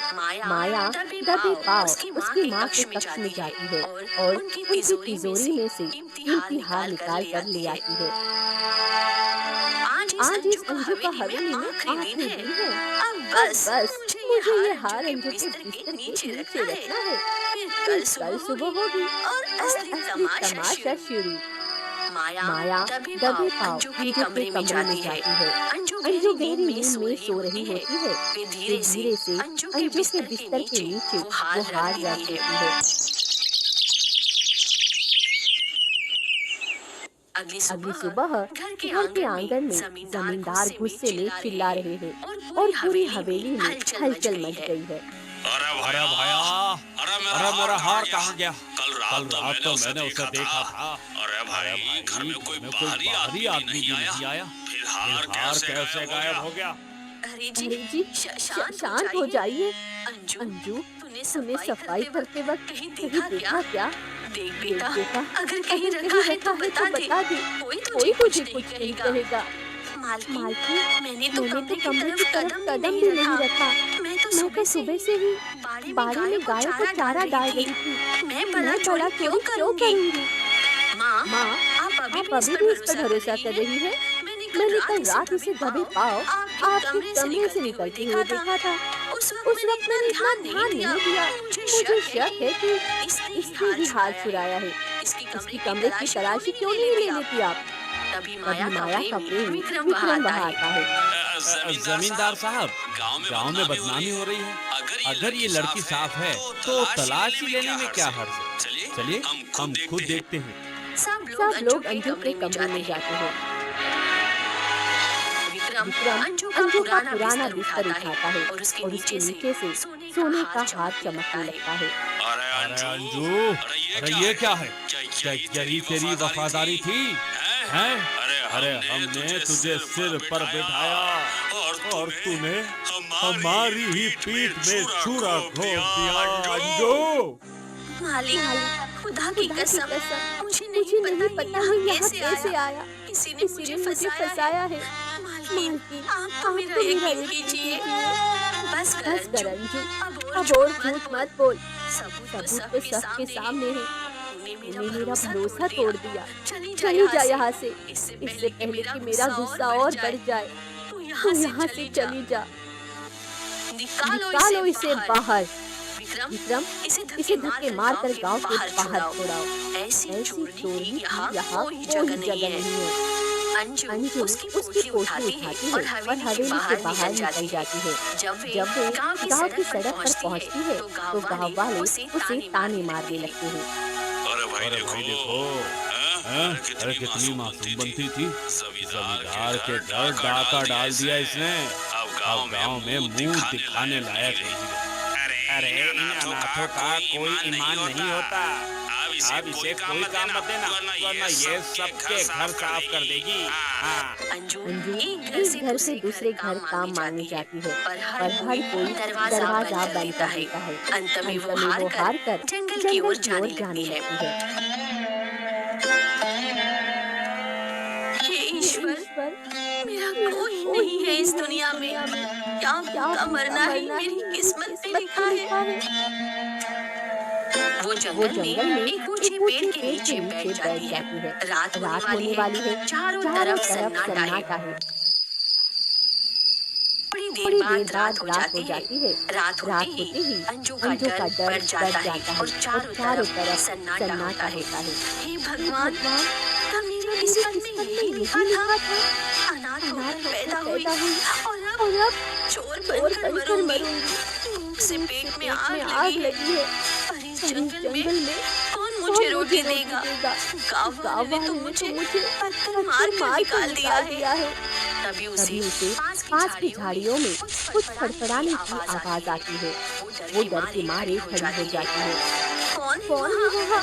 क्या कोई जंगली जानवर है? आ जाओ, मुझे मार डालो। वैसे भी आप इस जिंदगी में कुछ बचा ही नहीं है। भगवान, मुझे उठा ले तू।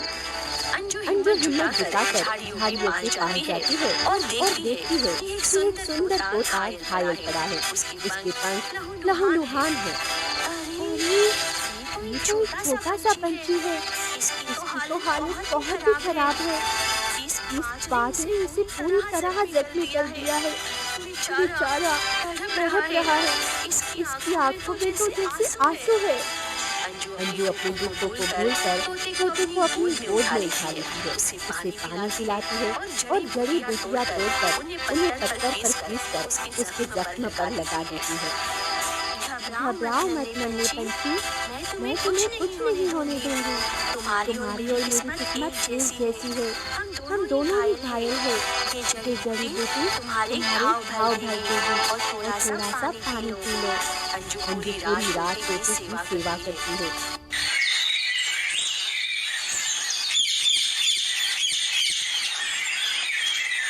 सुबह होते ही सूरज की पहली किरण के साथ तोता अपनी आंखें खोलता है। अंजू, तुम्हारी ममता ने आज काल के मुंह से मुझे खींच लिया है। तुम एक बहुत ही महान लड़की हो। अरे, अरे तुम तुम बोल बोल रही हो? रहे हो? क्या मैं क्या मैं कोई सपना सपना देख रही हूँ? एक एक पक्षी पक्षी इंसानों इंसानों की तरह कैसे बात कर सकता है? डरो मत, मैं कोई आम तोता नहीं हूँ। मैं एक भविष्यवक्ता हूँ। मुझे आने वाले कल की हर घटना पहले से ही दिख जाती है। मैं जानता हूँ कि माया ने हार चुराया था और विक्रम ने उसे तुम्हारे कमरे में छिपाया था। अगर तुम ये सब जानते हो तो क्या तुम मेरी बेगुनाही साबित कर सकते हो? क्या क्या तुम दुनिया को बता सकते हो कि मैं कि मैं चोर नहीं हूँ? पूरा पूरा गांव गांव मुझे मुझे धिक्कार धिक्कार रहा रहा है। है। वक्त आने पर सब होगा, पर पहले तुम्हें अपनी शक्ति पहचाननी होगी। ईश्वर ने तुम्हारी मदद के लिए ही मुझे यहाँ भेजा है। सुनो, इस वक्त राजा प्रताप सिंह पास के शिकार गांव में आने वाले हैं। तभी तभी अचानक वहाँ पर एक बहुत ही सुंदर मोर पंख फैला कर आता है। ये तो ये तो साधारण मोर नहीं मोर लग नहीं रहा। लग रहा। इसके इसके पंखों की चमक तो पूरे जंगल को रोशन कर रही है। ये ये यहाँ यहाँ क्यों आया है? अंजू, ये स्वर्ण मोर है। ये केवल उन्हीं के सामने आता है जिनका मन पवित्र होता है। ये तुम्हें उस जगह ले जाएगा जहाँ राजा का काफिला गुजरने वाला है। ये मोर राजा के दुश्मनों की साजिश को पहचानता है। अंजू, डरो मत, मेरे पीछे आओ। राजा की जान खतरे में है। अगर तुमने आज राजा को बचा लिया तो तुम्हारी तकदीर का ताला खुल जाएगा। हाँ। तभी तभी तोता तोता और अंजू मोर के पास आते हैं। राजा राजा की जान खतरे में, पर मैं पर तो मैं एक तो एक मामूली मामूली लड़की लड़की हूँ। हूँ। मैं एक मैं राजा एक को राजा कैसे को कैसे बचा सकती सकती हूँ? हूँ? और और उनके उनके सैनिक तो मुझे मुझे पास भी नहीं आने देंगे। तुम्हें घबराने की कोई जरूरत नहीं है। मैं तुम्हारे कंधे पर रहूंगा और मोर तुम्हें रास्ता दिखाएगा। राजा के शत्रुओं ने पहाड़ी के ऊपर एक विशाल पत्थर बांध रखा है जो राजा के ऊपर गिराने की योजना है। अगर ये अगर ये सच है सच है तो हमें तो हमें अभी निकलना होगा। किसी किसी निर्दोष की जान बचाना सबसे बड़ा धर्म है। चाहे वो राजा हो या फिर कोई आम आदमी। तो चलो, हमें दोपहर होने से पहले उस संकरी घाटी में पहुंचना होगा जहां राजा का घोड़ा रुकेगा। अंजू अंजू अपनी पोटली उठाती है। मोर मोर आगे चलता है और तोता अंजू अंजू के के कंधे पर बैठ जाता जाता है। है। वे घने जंगल के बीच से एक गुप्त रास्ते की ओर बढ़ते हैं। दूसरी ऊपर पहाड़ी पर कुछ गुंडे एक विशाल पत्थर को रस्सियों से बांधकर खड़े थे। सावधान, राजा की सवारी बस कुछ ही पलों में यहाँ पहुँचने वाली है। जैसे ही राजा का सफेद घोड़ा उस पत्थर के पास आए, रस्सियाँ काट देना। ये पत्थर सीधे राजा के ऊपर गिरेगा। किसी को पता भी नहीं चलेगा कि ये एक दुर्घटना थी या हत्या थी। राजा के मरते ही राज्य हमारा होगा। नीचे झाड़ियों के पीछे अंजू, तोता और मोर छिपे हुए हैं। अंजू का चेहरा डर और चिंता से पीला पड़ गया है। तोते भाई ऊपर देखो, वो लोग कुल्हाड़ी लेकर तैयार खड़े हैं। मुझे तो यकीन नहीं हो रहा है कि इंसान इतना क्रूर ऐसे हो सकता है। राजा ने उनका क्या बिगाड़ा होगा?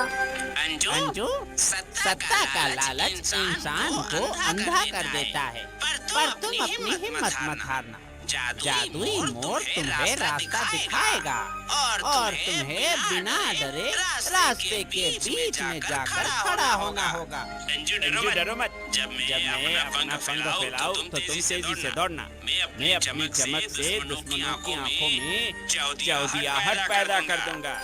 थोड़ी देर बाद घोड़ों की टापों की आवाज आने लगती है। राणा प्रताप सिंह अपने सेनापति और अंगरक्षकों के साथ शान से आ रहे हैं। महाराज, यहाँ का रास्ता बहुत संकरा है, हमें सावधानी से निकलना होगा। जंगली डाकू अक्सर ऐसे रास्तों का फायदा उठाते हैं। सेनापति, तुम व्यर्थ ही चिंता करते हो। हमारे सैनिक इतने चौकन्ने हैं कि परिंदा भी पर नहीं मार सकता। चलो तेजी से बढ़ो। राजा को आता देख अंजू झाड़ियों से निकलकर बीच रास्ते में आकर खड़ी हो जाती है। रुकिए महाराज, रुकिए। आगे कदम मत बढ़ाइए। ऊपर पहाड़ी पर मौत आपका इंतजार कर रही है। पीछे हटिए। कौन है ये लड़की? सैनिकों, इसे घेर लो। ये जरूर दुश्मनों की जासूस है। ये लड़की, बोल, तुझे यहाँ किसने भेजा है? नहीं, मेरी बात सुनिए। मैं कोई जासूस नहीं हूँ। उस पहाड़ी के ऊपर देखिए, वहाँ दुश्मन छिपे हैं। वे इस पत्थर को आप पर गिराने वाले हैं। अपनी जान बचाइए महाराज। ठहरो सेनापति, इस लड़की की आंखों में जासूसी नहीं बल्कि खौफ। ये झूठ नहीं बोल रहे। राजा के रुकते ही ऊपर पहाड़ी पर छिपे गुंडे घबरा जाते हैं। अरे ये लड़की बीच में कहाँ से आ गई? अरे रस्सियाँ काटो, जल्दी करो, अरे काटो। फिर गुंडे रस्सी काटने लगते हैं। ये देख मोर तेजी से उड़कर ऊपर जाता है और अपनी चमकदार आंखों से इस तेज रोशनी छोड़ता है। गुंडे की आंखें चौंधिया जाती है और पत्थर अपनी दिशा भटककर राजा के आगे गिरता है। ये देख राजा और उनका सेनापति घबरा जाते हैं। हे ईश्वर, हे भगवान, आज तो मैं मौत के मुंह से वापस आया। अगर ये लड़की और ये पंछी न होते तो मेरा अंत निश्चित था भगवान, निश्चित। बेटी, आज तुमने न केवल मेरी जान बचाई बल्कि इस पूरे राज्य को अनाथ होने से बचा लिया। पर मुझे आश्चर्य है कि तुम्हें इस साजिश का पता कैसे चला? महाराज, ये मेरा चमत्कार नहीं है। ये सब इस भविष्यवक्ता तोते और मोर की वजह से हुआ। इन्होंने मुझे रास्ता दिखाया। महाराज, अंजू एक बहुत ही पवित्र लड़की है। समाज ने इस पर चोरी का कलंक लगाया, पर इसके मन में किसी के लिए कोई मेल नहीं है। इसने भूखे रहकर भी मेरी सेवा की और मेरी जान बचाई है। चोरी का कलंक? अंजू, मुझे विस्तार से बता, कौन है वो जिसने इतनी बहादुर लड़की पर झूठा इल्जाम लगाया? अरे मेरे राज्य में अन्याय के लिए कोई जगह नहीं है। महाराज, मैं एक जमींदार के घर बर्तन धोती थी। जमींदार और मालकिन बहुत अच्छे थे, पर उनकी माया का प्रेमी विक्रम ने मिलकर मुझ पर हार चोरी का आरोप लगाया। उन्होंने मुझे अपमानित करके गांव से बाहर निकाल दिया। घोर अन्याय सेनापति। सुना आपने? जिस लड़की ने राजा के प्राण बचाए उसे समाज ने दुत्कारा है। अंजू, आज से तुम बेसहारा नहीं हो। तुम आज से इस राज्य की राज अतिथि हो। चलो हमारे साथ में, हम खुद तुम्हारी बेगुनाही साबित करेंगे। महाराज, मैं भी आपके साथ चलूंगा। न्याय के रास्ते में रोशनी दिखाना मेरा काम है।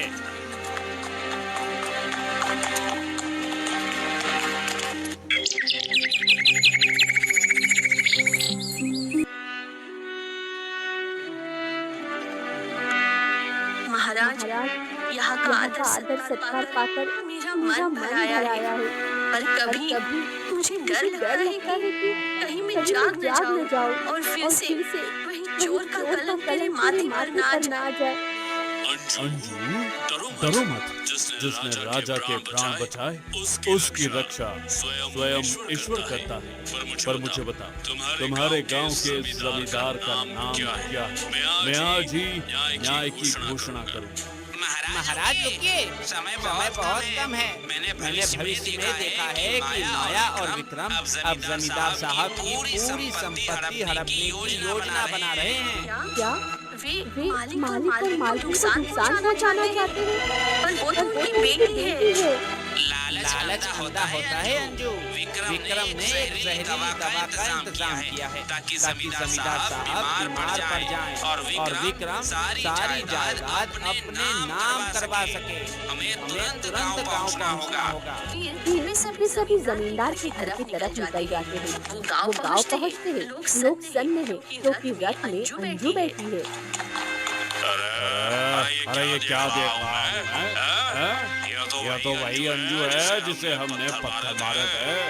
अरे ये तो राजकुमारी जैसी लग रही है भाई। अरे देखो भाई, राजा खुद उसके रथ के आगे चल रहे हैं। जरूर हमसे कोई बड़ी भूल हुई है। वो चोर नहीं, कोई देवी लगती है भाई। वे सभी जमींदार के द्वार पर पहुंचती है। जमींदार बीमार हालत में बिस्तर पर लेटे हैं। माया पास में ही खड़ी है और विक्रम हाथ में कागजात लेकर खड़े हैं। तभी राजा अंदर दाखिल होते हैं। महाराज, आप यहाँ इस छोटे से गांव में आपका स्वागत है। जमींदार साहब, हम यहाँ अतिथि बनकर नहीं बल्कि न्याय की तलवार लेकर आए। हमें खबर मिली है कि आपके घर में कुछ सांप पल रहे हैं। विक्रम, जाग जाओ, दिखाओ वो कागज जो तुम जमींदार साहब से साइन करवा रहे थे। महाराज, ये तो बस मामूली कागज है महाराज। मैं तो बस इनकी सेवा कर रहा हूँ। मोर अपनी दिव्य रोशनी विक्रम की आंखों पर छोड़ता है। विक्रम के हाथ से कागज गिर जाते हैं और उसकी जेब से एक छोटी सी शीशी बाहर निकल जाती है। महाराज, उसी शीशे को देखिए। वही वो जहर है जो विक्रम जमींदार साहब के खाने में मिला रहा है। और माया ने वो असली हार अपने कमरे के संदूक के नीचे छिपा रखा है जो उसने अंजू को फंसाने के लिए दोबारा चुराया था। सेनापति, जल्दी तलाशी लो। सेनापति कमरे में जाता है। संदूक के नीचे से हार निकाल कर बाहर आता है। माया, तूने अपनी ही माँ के गहने चुराए और उस बेचारी अंजू पर इल्जाम लगाया जिसने रात दिन हमारी सेवा की। तू इतनी गिर सकती है। अपराध सिद्ध हो चुका है। माया, तुमने जलन में एक मासूम सी जिंदगी बर्बाद की और विक्रम, तुमने एक परिवार को खत्म करने की साजिश रची। सेनापति, इन दोनों को जेल में डलवाओ। रुकिए महाराज, मेरा एक निवेदन है। कहो अंजू, आज तुम्हारा हर शब्द कानून है। माया मेरी बहन जैसी है। उसे जेल मत दीजिए। उसे इस गांव की गलियों में झाड़ू लगाने और लोगों की सेवा करने का दंड दे दीजिए ताकि उसका घमंड टूट सके और विक्रम को कड़ी सजा मिलनी चाहिए।